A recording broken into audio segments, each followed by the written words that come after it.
tasks ahead. Not only must he slay monsters, but he also needed to acquire suitable weapons. Could a kitchen knife suffice against monsters? Perhaps he could find time to purchase one from the supermarket. Xia Yanxun, may I ask you something? Go ahead. What do you think is the closest creature to a monster in our world? Are you contemplating writing a novel? No. Just a random thought. Although Xia Yanxun scoffed at his musings, she responded, lions and tigers, I suppose. Then tell me, if I took a kitchen knife into the wilderness to confront a tiger, what would my chances be? 3 out of 10, Xia Yanxun added. You'd only fill the tiger's belly a third. Nonsense. If I were full, I could feed the tiger 4/10. At school, freshmen clad in military training uniforms were ubiquitous. Xin Yin thought to himself, this week, it seemed impossible to get a taste of the cafeteria's delicious roasted chicken leg. The Education Bureau has taken measures to ensure that high school students do not commence their studies prematurely, allowing this year's summer vacation for Xin Yin to be a full 50 days. Yesterday, during registration, the homeroom teacher, Su Kashi, mentioned a change in seating arrangements. However, he found himself in the same seat as the previous semester. The class consists of 51 students, necessitating one individual to occupy a single seat. It is well known that high school single seats are spacious and liberating. Shen Yin, seeking comfort, discreetly asked Su Kashi to arrange his seating, and he has consistently sat alone at the 2 desks by the window in the back row. Xia Yanxun, a top-performing student, prefers to sit at the front to absorb the lessons. Shen Yin, on the other hand, relishes the opportunity to sit in the back, where he can choose to engage with the material or indulge in a brief nap, as high stacks of books provide a perfect cover for his slumber. With teachers often turning a blind eye, as he settled into his seat, a boy from the front turned to him. Shen Yin, my brother. I've pondered this for quite some time, and I think it's time to be honest with you. The boy, Chen Dong, though somewhat flamboyant, actually performed quite well academically. Sensing the profound sorrow in his tone, Shen Yin was taken aback. Did you break up during the summer? Chen Dong's mood shifted dramatically. I advise you to keep your personal life clean. I fell victim to some dubious friends due to my chaotic personal life, and without taking any precautions, I ventured into some reckless activities. As a result, I now struggle to sleep each night, my emotions in turmoil, and I've lost over $1 million during the summer. Goodness, did you get into trouble? Shen Yin sighed, gazing at Chen Dong with empathy. It's all right, brother, you should find yourself a partner. Why? In the future, should you fall into the web of online gaming, I shall take care of your wife. How bold of you. Shen Yin adjusted himself, placing his backpack on another chair while casually opening the window for some fresh air. On this early September morning, the air was refreshingly cool, and the sky was exceptionally blue. So, what exactly did you get into? The 8 treasure porridge incident. So you're addicted to gaming? At least you have to serve time now. You've made me worry for nothing. Shen Yin did not wish to dismiss Chen Dong, but he feared he might end up as clueless as him. Why is it that both are named Chen Dong, yet some shine like platinum, while others seem foolishly dull? The disparity between individuals is stark, and it is vividly illustrated in Chen Dong. Shen Yin organized his books and gave Chen Dong's chair a gentle nudge with his foot. What is that for? Have you not noticed that I've become more handsome? Shen Yin was somewhat concerned about the charm that came with the title of novice adventurer. Not really. You were slightly inferior to me before, and now you still are. This boy speaks not a single truth. Then what if I told you I helped an elderly woman cross the street just now? Oh my good brother. You are even more handsome than I am right after a shower. The transformation is so rapid, it's like a magician's trick without any warning. Gradually, more students trickled into the classroom. Shen Yin's front row was occupied by 2 boys, while across the aisle sat a group of girls. Shen Yin was not particularly fond of this seating arrangement. It felt constrictive. How delightful it would be if Chen Dong were swapped for a girl. He chuckled to himself. Shen Yin shares a pleasant rapport with most of his classmates. During vacations, he is a reclusive homebody, while at school, he embodies the benevolent role of a central air conditioner, engaging effortlessly with both boys and girls. Although he plays this amiable role, there are a few difficult personalities in the class with whom he chooses not to engage, deeming it unnecessary. During the 15-minute break after the morning study session, many students still struggling to adjust to the new schedule often find themselves dozing off the moment the bell rings. Shen Yin, having deliberately adjusted his routine the previous night, feels wide awake at this moment. Bro, I came a bit hastily and forgot to buy a pen and notebook, Chen Dong remarked, observing Shen Yin spinning his pen. What kind of notebook? Shen Yin inquired. Just a notebook, Chen Dong replied. A pure love notebook or a sibling notebook? Dongjua, Chen Dong said nonchalantly. Shen Yin was taken aback, pondering the identity of this character, which seemed rather peculiar. He suggested that it might be wise to disregard such distractions. Nevertheless, he indeed had not prepared any notebooks or pens, resorting to using an old one he had brought from home. Thus, he rose to accompany Chen Dong to the convenience store. Despite the ongoing military training assembly for the first-year students, the small shop remained bustling with activity as the new semester commenced. Shen Yin and Chen Dong each purchased their notebooks and pens, settling their respective bills. Staring blankly at the suddenly appearing system panel, Shen Yin momentarily forgot that he was in the midst of checking out. It was only when Chen Dong nudged him from behind that he hastily exited the crowded shop. A flicker of understanding dawned upon Shen Yin. The new semester registration signifies the start of his journey as an adventurer, and pens and notebooks serve as weapons against the monsters that are the exams.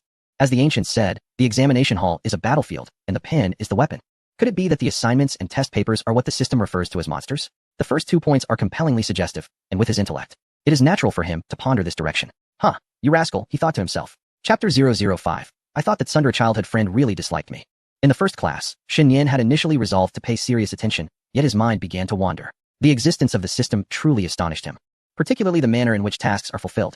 From yesterday afternoon until now, he had completed one main quest and 2 side quests, earning nearly 3,000 in less than a day. The cold, unfeeling system had transformed into a warm bank balance. System, I'm overwhelmed with emotion. I adore you and wish to form a band with you for a lifetime. As the teacher lectured from the podium, Shun Yin felt drowsy. Resting his face in his hands, his eyes half closed.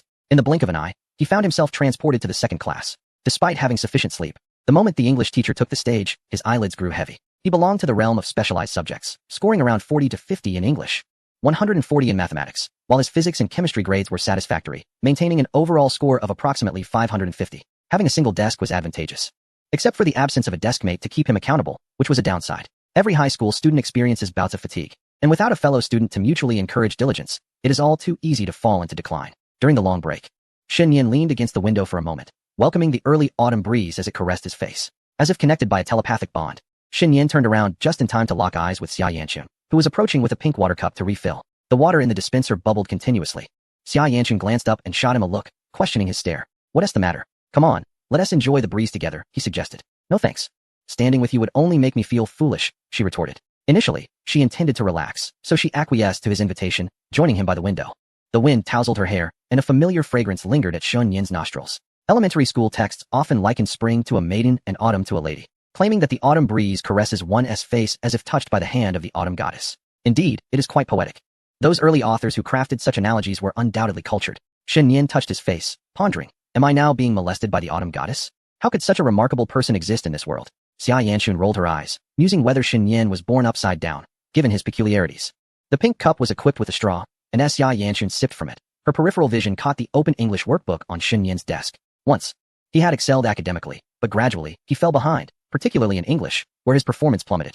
She understood his struggles. Since middle school, his English grades had been in decline. She had witnessed his earnest attempts to study, yet no matter how hard he tried, his grades offered no positive reinforcement, dwindling from 100 to 90, then 80, and finally to 60. Now, his score of 40 or 50 seemed to be merely a stroke of luck, with no room for further decline.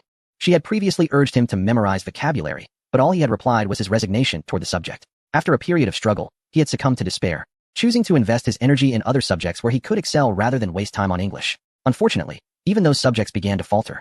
Now, the workbook bore signs of completed exercises, leaving Xia Yanchun in disbelief. Oh, are you finally going to put in some effort? She teased, both skeptical and hopeful. As a childhood friend, it warmed her heart to see Shun Yin potentially finding his way back. What can I do? It's senior year. I have to study, right? Shen Yin closed the window and returned to his seat, expressing his frustration. That's more like it. You have great potential for improvement in English. Shut up. You're being too talkative, he replied, pointing at her in jest. I'm just speaking the truth. I've been caught in the system. My grades refuse to rise. You've savored all the sweetness in the past 2 years, Xia Yanchun remarked without mercy. Shen Yin fell silent.